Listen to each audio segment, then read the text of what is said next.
उसकी याद, आज उसकी याद मुझे सता रही है, उसे भुला नहीं पा रही हूं। दिल का ये दर्द मुझे बेचैन कर रहा है। उसे अपने प्यार को जाहिर न कर पाने का पछतावा, अकेलापन मेरी जिंदगी में घर कर गया है। विरह की पीड़ा मेरी सांसों को झकझोर रही है। दिल की धड़कन जैसे थम गई हो। आंखें बंद करती हूं तो सिर्फ उसी का चेहरा दिखता है। हर सांस में उसी का ध्यान बसता है। अब बताओ, मैं उसे कैसे भूलूं? उसकी यादें मुझे बार बार क्यों सताती है? आराध्या कविता की ये पंक्तियां लिखते लिखते फूट फूट कर रो पड़ी। आंसू उसकी आंखों से धाराओं की तरह बह रहे थे। अपने हाथों से आंसू पोंछते हुए वह फिर से उसके बारे में सोचने लगी। अपने मन का दर्द किसी से कह नहीं पाई और इसे कविता के जरिए बाहर निकाल रही थी। हाँ, कल उसकी शादी है। उसने मुझे भी बुलाया है। जाना तो पड़ेगा, लेकिन क्या करूं? मेरे सामने ही उस लड़के की शादी हो रही है जिसे मैंने चाहा, और वो भी किसी और से। नहीं नहीं। जोर से चीखते हुए आराध्या सोफे पर ढह गई। अब इस दर्द की वजह जानिए। करीब 6 महीने पहले की बात है। सुबह के 8:25 बजे का समय था। आराध्या तेज कदमों से ऑफिस की ओर बढ़ रही थी। बस 5 मिनट बचे हैं। इससे पहले ऑफिस पहुंचना होगा, नहीं तो वो हिटलर बॉस मुझे वापस घर भेज देगा। बिल्कुल भी रहम नहीं करता वो। हर लड़की को जैसे अपनी नौकरानी समझता है। बाकी लोग बीमार पड़ सकते हैं, लेकिन उसे तो कभी कुछ नहीं होता। अपने मन में बड़बड़ाते हुए वह आखिरकार ऑफिस पहुंची गई। घड़ी की सुई 9:01 दिखा रही थी। जैसे ही उसने ऑफिस के अंदर कदम रखा, बॉस ने घड़ी देखी और उसे घूर कर देखा। डर के मारे वह अपने कैबिन की ओर तेजी से चल पड़ी। 1 मिनट की देरी हुई तो ऐसे देखता है जैसे 1 घंटा लेट हो गई। स्टूपिड बॉस, क्या समझता है खुद को? ऑफिस का ओनर है क्या? आखिरकार वो सिर्फ मैनेजर है। मुझे उससे डरने की क्या जरूरत है? बी कूल आराध्या, यहां तुम खुद की बॉस हो। जल्दी से काम शुरू कर लो। अपने मन को समझाते हुए वह अपने काम में लग गई। दोपहर का वक्त, लंच का समय हो गया था। वह अपना खाना शुरू करने ही वाली थी कि उसने देखा वह शिव आ रहा है। हे भगवान, ये कहां से आ गया? हाय आराध्या, आज लंच में क्या लाई हो? मुझे दोगी ना? विश्वर ने मजाकिया अंदाज में पूछा। आहा, जैसे ये मेरा पति है, इसे खाना देना ही होगा। अपने मन में उसे कोसते हुए चित्रान नींबू चावल है, ले लीजिए, उसने अनमने ढंग से जवाब दिया। जैसे ही उसने कहा, ऋषभ ने उसका टिफिन बॉक्स उठा लिया और उसमें रखा चित्रान खाने लगा। क्या बात है, बकासुर के खानदान में पैदा हुआ होगा। मैंने बस कहा लो और इसने पूरा खाना खा लिया। उसे खाते हुए देख रही आराध्या को ऋषभ ने देखा और कहा, अरे इस तरह मत देखो, नजर लग जाएगी। सॉरी, चित्रान बहुत अच्छा था इसलिए खा लिया।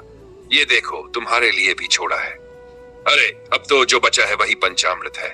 मन ही मन बड़बड़ाते हुए उसने अपने टिफिन बॉक्स में बचा हुआ खाना खाना शुरू किया। आराध्या, बहुत बहुत धन्यवाद, चलता हूं, कहकर ऋषभ चला गया। उसे जाते हुए देख आराध्या ने सोचा, इस बकासुर ने मेरे लिए थोड़ी सी ही जगह छोड़ी। शाम के 5 बजे सभी अपना अपना काम खत्म करके घर जाने लगे। आराध्या ने भी अपना काम निपटाया, हैंडबैग उठाया और सीढ़ियां उतरने लगी। तभी फिर से उसकी मुलाकात ऋषभ से हो गई। हे भगवान, ये क्यों सामने आ गया? अपनी माथे पर हाथ रखते हुए वह खड़ी हो गई। क्या हुआ? सिर दर्द हो रहा है?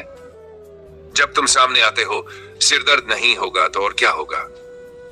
आराध्या मन ही मन बड़बड़ाती रही। हाँ, थोड़ा दर्द था, लेकिन अब ठीक है। वैसे फ्री हो क्या? ऋषभ ने मजाकिया लहजे में पूछा। क्यों? उसने गुस्से में जवाब दिया। ऐसे ही पूछ रहा था। पता नहीं क्यों जब भी तुम्हें देखता हूं दिल करता है कि तुमसे बहुत सारी बातें करूं, मन की हर बात कह दूं। बुरा मत मानना। ऋषभ के मासूम चेहरे को देखकर आराध्या को उस पर दया आ गई। उसने खुद बात शुरू की। हाँ, फ्री हूं, बताओ। कुछ खास नहीं, बस तुम्हारे साथ एक अपनापन महसूस होता है। अगर बुरा ना मानो तो एक बात कहूं। कहो, मैं बुरा नहीं मानूंगी। चलो कहीं बैठकर कॉफी पीते हैं और बात करते हैं। दोनों कॉफी शॉप में बैठकर कॉफी पीने लगे। बताओ अपने घर के बारे में। आराध्या की बात सुनकर ऋषभ की आंखें भर आई। क्या हुआ? मैंने कुछ गलत पूछा क्या?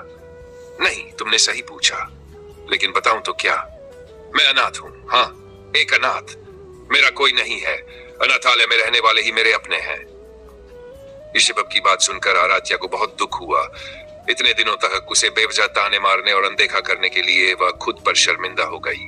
अरे रो मत, आंसू पोंछ लो। किसने कहा तुम्हारा कोई नहीं है?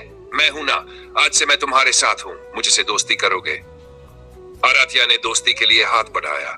ऋषभ ने खुशी से उसका हाथ थाम लिया और कहा, हाँ, तुम्हारी अच्छाई देखकर ही मुझे तुमसे बात करने का मन करता था और मेरा अंदाजा कभी गलत नहीं होता।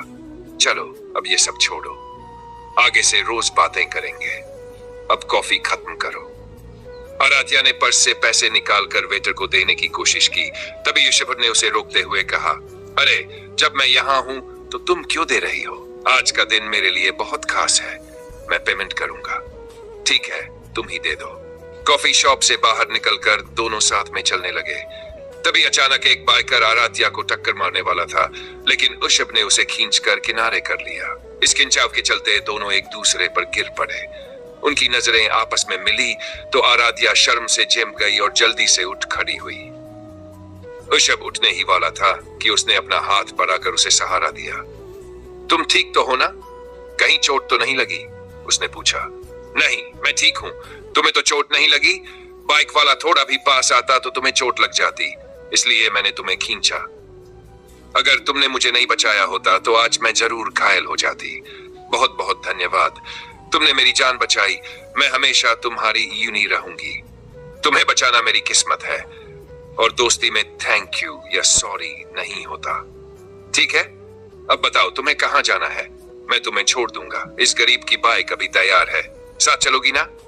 अरे नहीं नहीं, अगर मैं किसी लड़के के साथ बाइक पर जाती तो पापा डांटते। प्लीज मुझे माफ कर दो।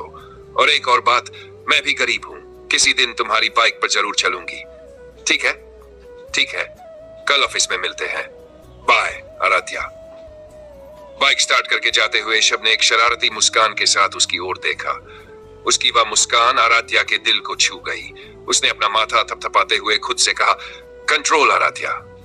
उसने अपना मोबाइल निकाला, ड्राइवर को कॉल किया और कार मंगवाकर घर की ओर रवाना हो गई। कहानी जारी रहेगी। लेखिका मोहिनी सचिन अमीन। आराध्या और ऋषभ की लव स्टोरी जानने के लिए अगले भाग का इंतजार करें। तब तक अगर यह कहानी आपको पसंद आई हो तो लाइक करें, शेयर करें और सब्सक्राइब करना न भूलें।